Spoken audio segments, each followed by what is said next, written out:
भाणे विच राजी रह। ਉਹਦੇ ਭਾਣੇ ਨੂੰ ਸਤ ਕਰਕੇ ਮੰਨਣਾ ਸਾਰੇ ਤਪਾਂ ਤੋਂ ਵੱਡਾ ਤਪ ਹੈ। ਵਾਹਿਗੁਰੂ ਦੀ ਰੱਬ ਦੀ ਖੁਸ਼ੀ ਕਹਿੰਦੇ ਉਹੀ ਲੈ ਸਕਦੇ ਨੇ ਗੁਰੂ ਦੇ ਪਿਆਰੇ, ਜਿਹੜੇ ਦੁੱਖ ਸੁੱਖ ਨੂੰ ਇੱਕ ਕਰਕੇ ਜਾਣਨ। ਔਖੇ ਤੇ ਵੜੇ ਹੁੰਦੇ ਨੇ ਇਸ ਤਰ੍ਹਾਂ ਦੇ ਝਟਕੇ ਸਹਿਣੇ ਸਾਧ ਸੰਗਤ, ਪਰ ਉਹਦੇ ਹੁਕਮ ਉਹਦੇ ਭਾਣੇ ਨੂੰ ਮੰਨਣ ਤੋਂ ਬਿਨਾਂ ਬੰਦੇ ਦੇ ਕੋਲ ਚਾਰਾ ਵੀ ਕੋਈ ਨਹੀਂ। तेरा भाड़ा तू है मनाए, जिसनू हुए दयाला, तेरा हुक्म अपार है, तेरा हुक्म अपार है, कोई अंत न पाए। जिस गुर पूरा सो चले रजाए। ਅੱਜ ਆਪਾਂ ਮਾਂ ਦੀ ਯਾਦ ਵਿੱਚ ਬੈਠੇ ਹੋਏ ਹਾਂ। ਬੀਬੀ ਜੀ ਪ੍ਰਵਿੰਦਰ ਕੌਰ ਜੀ ਇਸਤਰੀ ਦੇ ਬੜੇ ਰੂਪ ਨੇ ਸਾਧ ਸੰਗਤ ਸਮਾਜ ਦੇ ਵਿੱਚ, ਪਰ ਜਿਹੜਾ ਇੱਕ ਮਾਂ ਦਾ ਰੋਲ ਹੈ ਇਸਤਰੀ ਦਾ, ਉਹਦੀ ਮਿਸਾਲ ਕੋਈ ਹੋਰ ਨਹੀਂ ਮਿਲ ਸਕਦੀ ਕਿਤੇ। ਬੜੇ ਰਿਸ਼ਤੇ ਨੇ ਬੰਦੇ ਦੇ ਸੰਸਾਰ ਤੇ, ਮਾਂ ਦਾ ਰਿਸ਼ਤਾ ਬੜਾ ਵੱਖਰਾ ਨਿਵੇਕਲਾ ਮੰਨਿਆ ਜਾਂਦਾ ਹੈ। ਬੜਾ ਹੱਡ ਮਾਸ ਨਾੜਾਂ ਦੀ ਸਾਂਝ ਮਾਂ ਦੇ ਨਾਲ ਜੰਮਣ ਤੋਂ 9 ਮਹੀਨੇ ਪਹਿਲਾਂ ਹੀ ਪਈ ਹੁੰਦੀ ਹੈ। ਬਾਕੀ ਦੇ ਸਾਰੇ ਰਿਸ਼ਤੇ ਬੰਦੇ ਦੇ ਬੱਚਾ ਸਹੀ ਸਲਾਮਤ ਜੰਮ ਪਵੇ ਤਾਂ ਹੋਂਦ ਵਿੱਚ ਆਉਂਦੇ ਨੇ। ਫਿਰ ਬਣਦੇ ਨੇ ਰਿਸ਼ਤੇ ਕਿ ਬਾਪ ਹੈ, ਇਹ ਭਰਾ ਹੈ, ਇਹ ਚਾਚੇ ਤਾਏ ਨਾਨਕੇ ਦਾਦਕੇ ਨੇ। ਪਰ ਇੱਕ ਮਾਂ ਦੇ ਨਾਲ ਰਿਸ਼ਤਾ ਜੰਮਣ ਤੋਂ 9 ਮਹੀਨੇ ਪਹਿਲਾਂ ਹੀ ਮਾਂ ਦੇ ਨਾਲ ਸਾਂਝ ਪੈ ਜਾਂਦੀ ਹੈ। 9 ਮਹੀਨੇ ਇੱਕੋ ਸਾਹੇ ਗੁਜ਼ਾਰੇ ਹੁੰਦੇ ਨੇ ਮਾਂ ਦੇ ਨਾਲ। ਮਾਂ ਦੇ ਸਾਹਾਂ ਚੋਂ ਸਾਹ ਆਇਆ 9 ਮਹੀਨੇ, ਮਾਂ ਦੇ ਭੋਜਨ ਵਿੱਚੋਂ ਸਾਨੂੰ ਭੋਜਨ ਮਿਲਿਆ, ਭੁੱਖ ਮਿਟੀ ਸੀ। ਹੱਡ ਮਾਸ ਨਾੜਾਂ ਦੀ ਸਾਂਝ ਬੜੀ ਉਹ ਨਿਵੇਕਲੀ ਵੱਖਰੀ ਕਿਸਮ ਦੀ ਹੈ। ਤੇ ਜਦੋਂ ਭਾਣੇ ਮੰਨਣ ਦੀ ਗੱਲ ਆਵੇ ਜਾਂ ਮਾਂ ਦੀ ਗੱਲ ਆਵੇ, ਸਿੱਖ ਇਤਿਹਾਸ ਵਿੱਚ ਸਾਧ ਸੰਗਤ ਮਾਤਾ ਗੁਜਰੀ ਜੀ ਵਰਗਾ ਹੋਰ ਦੁਨੀਆ ਦੇ ਉੱਪਰ ਕੋਈ ਐਸੀ ਸ਼ਖਸੀਅਤ ਨਹੀਂ ਮਾਂ ਗੁਜਰੀ ਵਰਗੀ, ਜਿਹੜੀ ਮਾਤਾ ਵੀ ਹੈ ਔਰ ਵਾਹਿਗੁਰੂ ਦੇ ਭਾਣੇ ਨੂੰ ਜਿਸ ਤਰ੍ਹਾਂ ਸਤ ਕਰਕੇ ਮੰਨਣ ਦੀ ਉਹ ਪਿਰਤ ਪਾ ਗਏ ਨੇ, ਪੈੜ ਪਾ ਗਏ ਨੇ, ਜਾਂ ਸਾਨੂੰ ਸਬਕ ਸਿਖਾ ਗਏ ਨੇ। ਉਹਦੀ ਮਿਸਾਲ ਸੱਚਮੁੱਚ ਕਿਤੇ ਨਹੀਂ ਮਿਲ ਸਕਦੀ। ਸਾਰੀ ਜ਼ਿੰਦਗੀ ਮਾਂ ਗੁਜਰੀ ਦੀ ਝਾਤ ਪਾ ਕੇ ਵੇਖੀਏ ਸਾਰੇ ਜੀਵਨ ਦੇ ਉੱਪਰ, ਕੇਵਲ 4 ਸਾਲ ਮਾਤਾ ਗੁਜਰੀ ਜੀ ਦੇ ਐਸੇ ਨਜ਼ਰ ਆਉਂਦੇ ਨੇ ਜਦੋਂ ਸੁੱਖ ਦੇ ਉਹਨਾਂ ਨੇ ਵੇਖੇ ਨੇ। ਕੇਵਲ 4 ਵਰੇ ਨੇ ਗਿਣਵੇਂ, ਜਦੋਂ ਆਪਣੇ ਘਰ ਵਿੱਚ ਬਹਾਰ ਵੇਖੀ, ਜਦੋਂ ਆਪਣੇ ਘਰ ਵਿੱਚ ਖੁਸ਼ੀਆਂ ਖੇੜੇ ਵੇਖੇ, ਆਪਣੇ ਸਿਰ ਦੇ ਸਾਈਂ ਦੇ ਕੋਲ ਰਹਿ ਕੇ ਗੋਦੀ ਵਿੱਚ ਪਰਮੇਸ਼ਰ ਦਾ ਰੂਪ ਕਲਗੀਧਰ ਪਿਆਰਾ ਸੱਚਾ ਪਾਤਸ਼ਾਹ ਆਪਣੀ ਗੋਦੀ ਵਿੱਚ ਖੜਾਇਆ ਤੇ ਰੱਬ ਸਰੂਪ ਸਿਰ ਦਾ ਸਾਈਂ ਗੁਰੂ ਤੇਗ ਬਹਾਦਰ ਮਹਾਰਾਜ ਜੀ ਦੀ ਸੇਵਾ ਕੀਤੀ। ਬਸ ਉਹ 4 ਵਰੇ ਨੇ ਅਨੰਦਪੁਰ ਸਾਹਿਬ ਦੇ।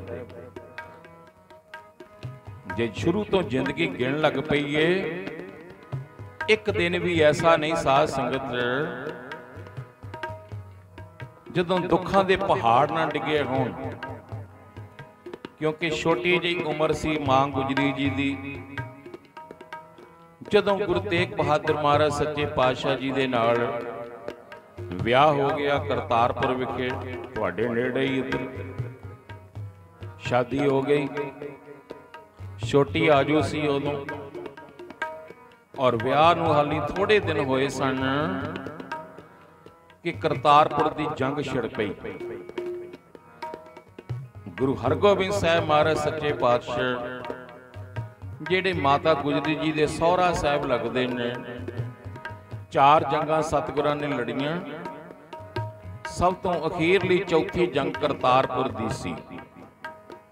ਜਦੋਂ ਜੰਗ ਮਚ ਗਿਆ ਉਦੋਂ ਹਾਲੀ ਮਕਲਾਵਾ ਆਏ ਨੂੰ ਬਿਲਕੁਲ ਥੋੜੇ ਦਿਨ ਹੋਏ ਨੇ। ਛੱਤ ਦੇ ਉੱਪਰ ਚੜ੍ਹ ਕੇ ਕੋਠੇ ਤੇ ਉੱਚੀ ਜਗ੍ਹਾ ਤੇ ਖਲੋ ਕੇ ਮਾਤਾ ਗੁਜਰੀ ਜੀ ਨਵ ਵਿਆਹੀ ਆਈ ਹੋਈ ਗੁਰੂ ਹਰਗੋਬਿੰਦ ਸਾਹਿਬ ਮਹਾਰਾਜ ਜੀ ਦੀ ਨੂੰਹ ਔਰ ਗੁਰੂ ਹਰਗੋਬਿੰਦ ਸਾਹਿਬ ਜੀ ਦੇ ਘਰੋਂ ਮਾਤਾ ਦਮੋਦਰੀ ਜੀ, ਮਾਤਾ ਨਾਨਕੀ ਜੀ, ਕਿਉਂਕਿ ਗੁਰੂ ਹਰਗੋਬਿੰਦ ਸਾਹਿਬ ਜੀ ਦੀਆਂ 2 ਸ਼ਾਦੀਆਂ ਨੇ। ਵੱਡੇ ਮਾਤਾ ਦਮੋਦਰੀ ਨੇ, ਛੋਟੇ ਮਾਤਾ ਨਾਨਕੀ ਨੇ। ਤੇ ਮਾਤਾ ਨਾਨਕੀ ਜੀ ਦੇ ਹੀ ਸੁਪੁੱਤਰ ਨੇ 9ਵੇਂ ਪਾਤਸ਼ਾਹ ਗੁਰੂ ਤੇਗ ਬਹਾਦਰ ਜੀ।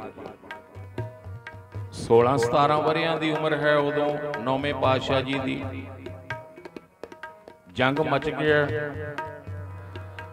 ਗੁਰੂ ਘਰ ਦੀਆਂ ਮਾਈਆਂ ਬੀਬੀਆਂ ਕੋਠੇ ਤੇ ਚੜ੍ਹ ਕੇ ਜੰਗ ਯੁੱਧ ਵੇਖ ਰਹੀਆਂ ਸਨ ਕਿ ਮਾਤਾ ਨਾਨਕੀ ਜੀ ਦੀ ਨਿਗਾਹ ਪੈ ਗਈ ਕਿ ਘੋੜੇ ਤੇ ਚੜੇ ਹੋਏ ਤੇਗ ਬਹਾਦਰ ਮਹਾਰਾਜ 16-17 ਵਰ੍ਹਿਆਂ ਦੀ ਉਮਰ ਤੇ ਜੰਗ ਦੇ ਵਿੱਚ ਜਾ ਕੇ ਸ਼ਾਮਲ ਹੋ ਗਏ।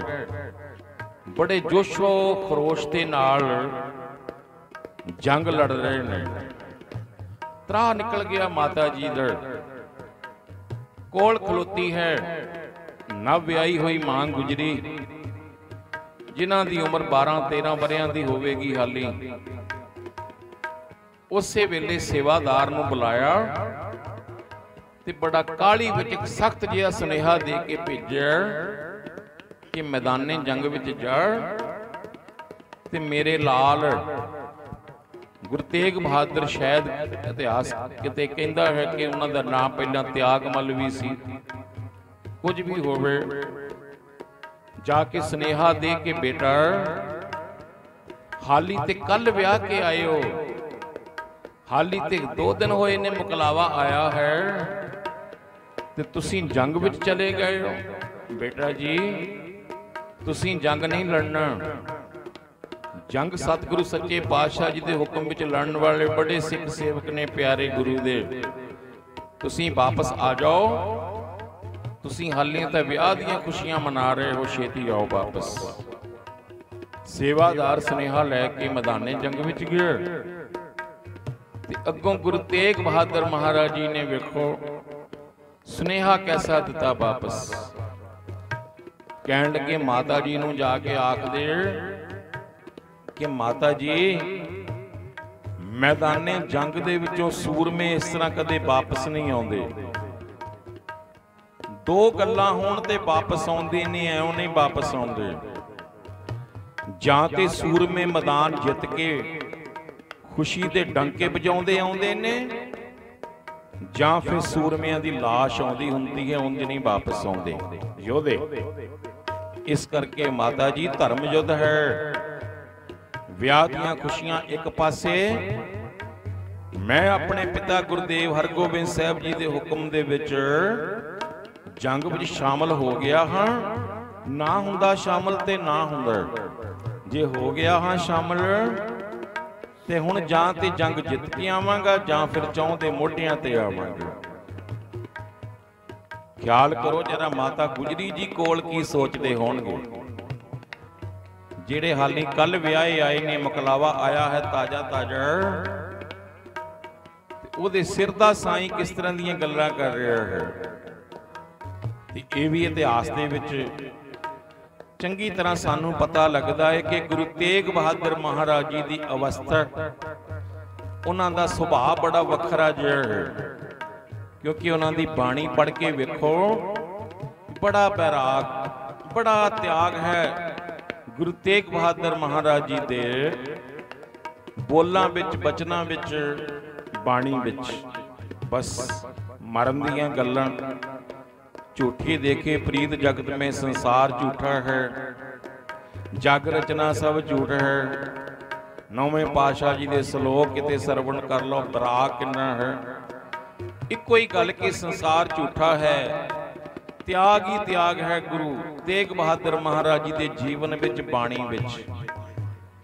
उन्हां दी सेवादारनी बन के मां गुजरी जी ने रहना बड़ा औखा काम सी। बस दुखां दे पहाड़ उदों तो शुरू हो गए ने। गुरु तेग बहादुर महाराज अपनी मौज विच रहिंदे ने, किसी चीज़ दे नाल लगा नहीं, कोई धन दौलत जमीन जायदाद किसी चीज़ का मोह नहीं करते। ते माता गुजरी जी विआहे आए ने, नवे नविਆਂ ने जंग में शामिल होया सिर दे साईं नूं वेख लिया। उस तो बाद थोड़े समय बाद ही गुरु हरगोबिंद साहब महाराज सच्चे पातशाह जदों सचखंड जाण लगे ने, भाव के शरीर त्यागण लगे सन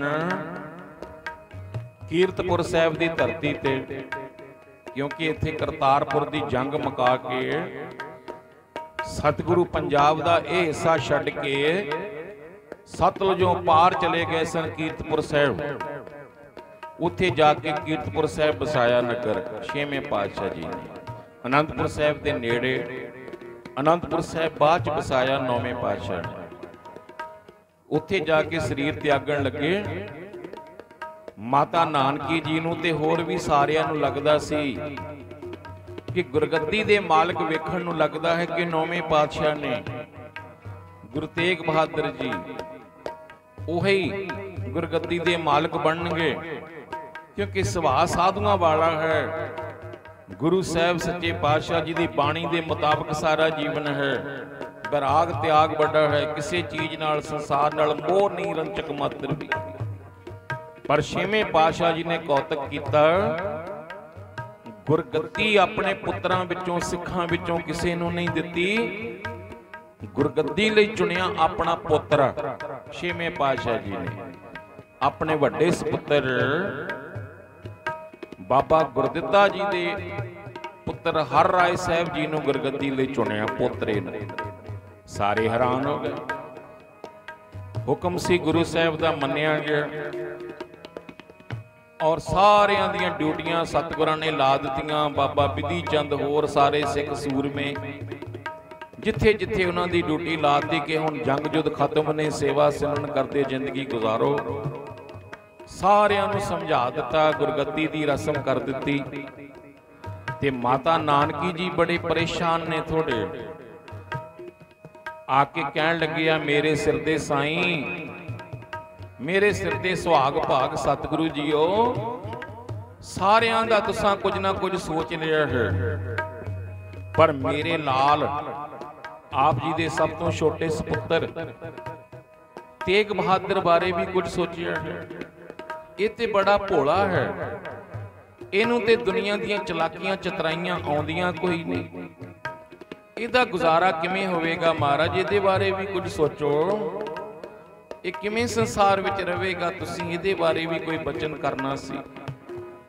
ते छेवें पातशाह जी ने बचन कीता सी, कहण लगे नानकी जी इन्हां दा हाली समा नहीं आया, जदों समा आवेगा फिर देखोगे कि गुरु नानक दे घर विच इन्हां दे समय एक नवां ही रंग वेखण नूं मिलेगा गुरु नानक दे घर वा। ते हुक्म कर दिता नानकी जी अपने पुत्र तेग बहादुर नूं और अपनी नूंह राणी गुजरी नूं नाल लैके तुसीं अपने पेके पिंड बकाले चले जाओ, जिन्हों अज बाबा बकाला साहब कहते। वो हरगोबिंद साहब महाराज जी के सहुरियां दा पिंड है, माता नानकी जी का पेका पिंड। आखिर उत्थे चले जाओ, उत्थे रह के इन्हां ने हाली भगती करनी है। तेग बहादुर महाराज जी बाप बचन सी कि इन्हां ने करनी है बंदगी उत्थे रह के, ते उत्थे रहो, समा आवेगा ते आपे प्रगट हो जाएंगे। माता नानकी जी आ गए।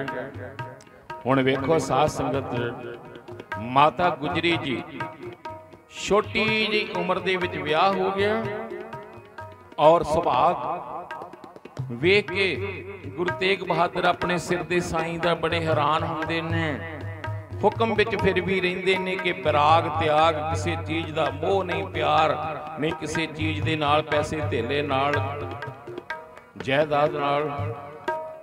ਤੇ ਹੁਣ ਕੀ ਬਣਿਆ? ਨੌਵੇਂ ਪਾਤਸ਼ਾਹ ਬਹਿ ਗਏ ਨੇ ਭੋਰੇ ਦੇ ਵਿੱਚ ਬਾਬਾ ਬਕਾਲਾ ਸਾਹਿਬ ਵਿਖੇ, ਤੇ ਮਾਤਾ ਗੁਜਰੀ ਜੀ ਸੇਵਾ ਦੇ ਵਿੱਚ ਲੱਗ ਗਏ ਨੇ, ਦਰਵਾਜ਼ੇ ਦੇ ਮੂਹਰੇ ਬਹਿ ਗਏ ਨੇ। ਪੂਰੀ ਜਵਾਨੀ ਦੀ ਉਮਰ ਹੈ ਤੇ ਸਾਰੀ ਦੀ ਸਾਰੀ ਜਵਾਨੀ ਮਾਤਾ ਗੁਜਰੀ ਜੀ ਨੇ ਆਪਣੇ ਸਿਰ ਦੇ ਸਾਈਂ ਦੇ ਦਰਵਾਜ਼ੇ ਦੇ ਮੂਹਰੇ ਬਹਿ ਕੇ ਕੱਢੀ। ਦਰਸ਼ਨ ਕਰਨ ਦਾ ਵੀ ਹੁਕਮ ਨਹੀਂ ਸੀ।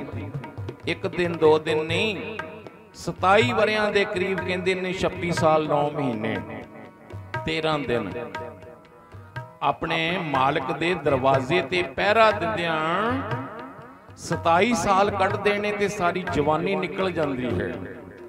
ਤੇ ਹੁਕਮ ਇਹ ਹੁੰਦਾ ਸੀ ਕਿ ਗੁਰੂ ਤੇਗ ਬਹਾਦਰ ਮਹਾਰਾਜ ਅੰਦਰ ਭੋਰੇ ਵਿੱਚ ਤਪ ਕਰਦੇ ਨੇ, ਤੇ ਮਾਤਾ ਗੁਜਰੀ ਜੀ ਨੂੰ ਹੁਕਮ ਸੀ ਕਿ 8 ਪੈਰੀ ਬਸ ਪ੍ਰਸ਼ਾਦਾ ਰੱਖ ਦੇਣਾ ਤੇ ਆਪ ਲੰਬੇ ਹੋ ਜਾਣਾ। ਸਤਿਗੁਰਾਂ ਨੇ ਭੋਰੇ ਦਾ ਦਰਵਾਜ਼ਾ ਮਾੜਾ ਜਿਹਾ ਖੋਲਣਾ, ਪ੍ਰਸ਼ਾਦਾ ਲੈਣਾ, ਦਰਵਾਜ਼ਾ ਫਿਰ ਬੰਦ, ਤੇ ਦਿਨ ਰਾਤ ਭੋਰੇ ਦੇ ਵਿੱਚ ਰਹਿਣਾ, ਭਾਂਡੇ ਫਿਰ ਵਾਪਸ ਰੱਖ ਦੇਣੇ।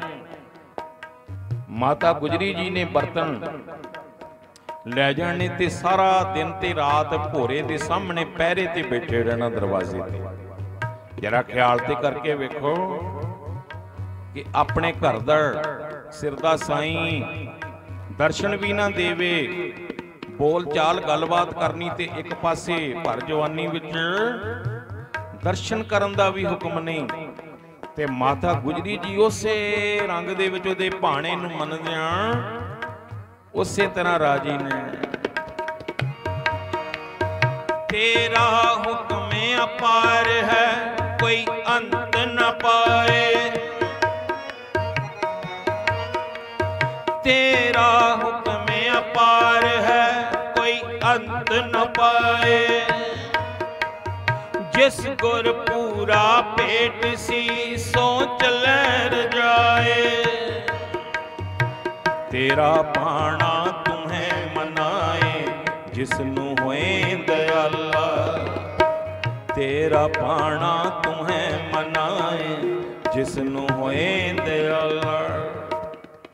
तो माता गुजरी जी इस तरह 27 साल का समा गुजारिया। अद्धी रात को गुरु तेग बहादुर महाराज हवा खोरी लई माड़ा जिहा बाहर निकलते ने। उसे वेले हुक्म हुंदा सी कि परे उरे हो जाओ, मत्थे किसे दे नहीं सन लगदे। इसे रंग दे विच 27 वरे माता गुजरी जी ने एक एक दिन रोम रोम ला दिता अपने मालिक की खुशी लैने लई। ते समा अपनी चाले चलदा गया साध संगत। आखिर वो समा आया जदों बाबा मक्खन शाह जी वाला वाकया होया।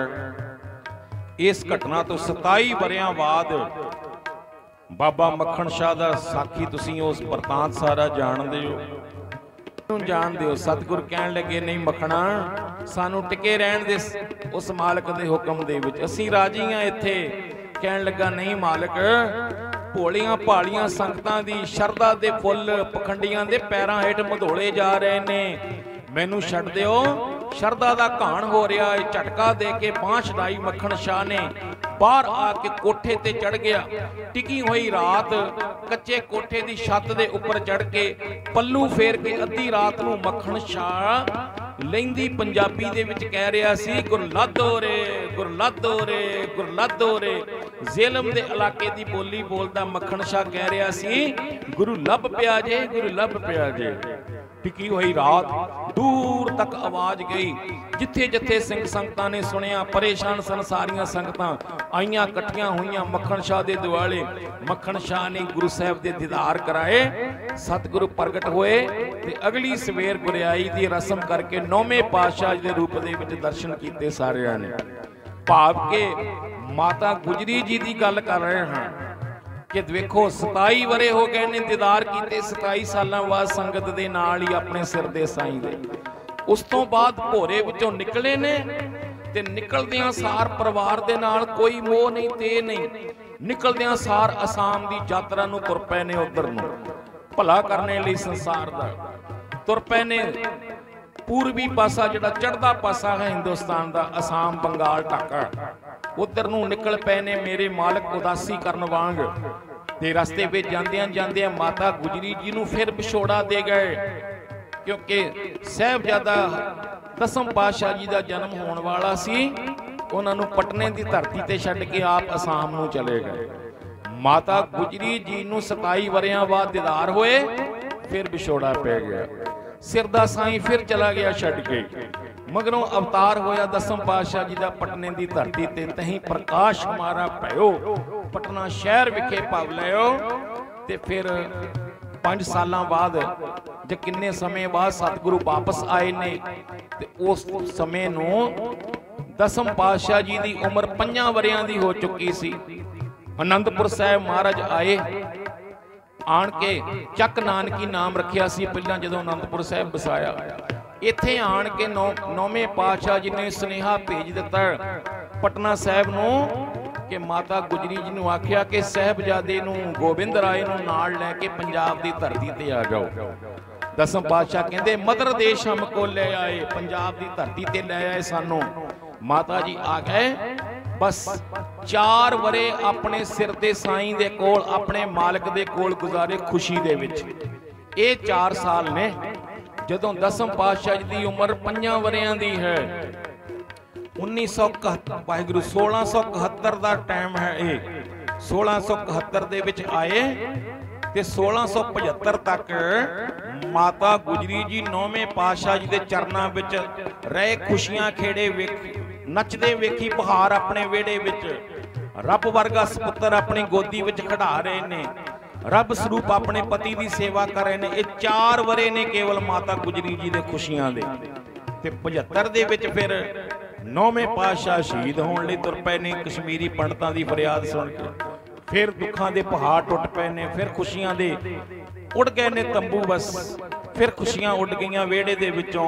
उस तो बाद एक एक दिन फिर बिपता दा गुजारिया, क्योंकि 9 वरियां दा है पुत्र गोविंद राय दसम पातशाह जदों गरगद्दी ते बह गए ने, ते सतगुरां ने अपना रुख बदल लिया, सिੱਖੀ नवा मोड़ दे दिता, जंगा युद्धां दा माहौल बना दिता। रोज अलामे आउण लग पे माता गुजरी जी नूं कि वेखो मुगल बादशाह नाल टक्कर लैके साडा अगे बड़ा नुकसान होया है। 5वें पातशाह शहीद होए, 6वें पातशाह जी नूं जेल विच रखिया, 9वें पातशाह जी दा कतल किया गया, शरीर उन्हां दा सिर धड़ नालों अलग किया गया। इस करके दसम पातशाह जी नूं कहो शांति नाल समा गुजारो। रोज अलामे आउंदे ने माता गुजरी जी नूं, रोज सुनते ने, 1 दिन 2 दिन नहीं कई साल सुने ने। उदण तक जिदण तक आनंदपुर साहिब छड्डिया, 9 वरियां दे सतगुरु बैठे गद्दी ते 40 वरियां दे नेड़े जाके आनंदपुर साहिब नूं छड्डिया। ते वेखो किन्ना समा उलामियां दे विच ही गुजारिया। कदे कोई उलामा, कदे कोई उलामा, कदे किस तरह की परेशानी, कदे किसी तरह की। रोज जंग युद्ध, रोज खून दे नाल लिबड़ियां लाशां सिखां सिखदियां आउंदियां ने। रोज खून डुलदा आनंदपुर की धरती ते माता गुजरी जी वेखदे ने, किड्डा हौसला। ते उस तो बाद जदों आनंदपुर साहिब छड्डिया, फिर जेड़े दुखां दे पहाड़ टुटे मां गुजरी जी ते वो ते कह ही नहीं सकते।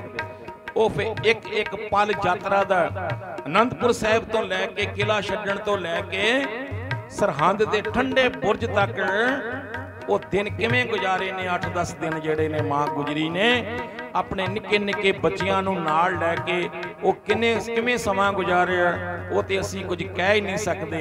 एक दिन फिर ऐसा आया जदों सामने शहीद हुंदे वेख के अपने पोतरियां नूं धर्म तो कुर्बान हुंदियां वेख आप भी ठंडे बुरज विच बैठे बैठे अखां मीट के जा समाए ने अपने सिर दे साईं दे कोल, गुरु तेग बहादुर महाराज दे कोल। ये भाणा मन्नण दी, रब दी रजा विच रहण दी शिखर है शिखर। इह तों वड्डी होर उदाहरण नहीं मिल सकदी। जदों बाणी नूं सत करके मन्निया माता गुजरी जी ने, जे बाणी कहती है कि दुख सुख दोनों सम कर जाने, जां सुख दुख दोए दर कपड़े पहरे जाए मनुख।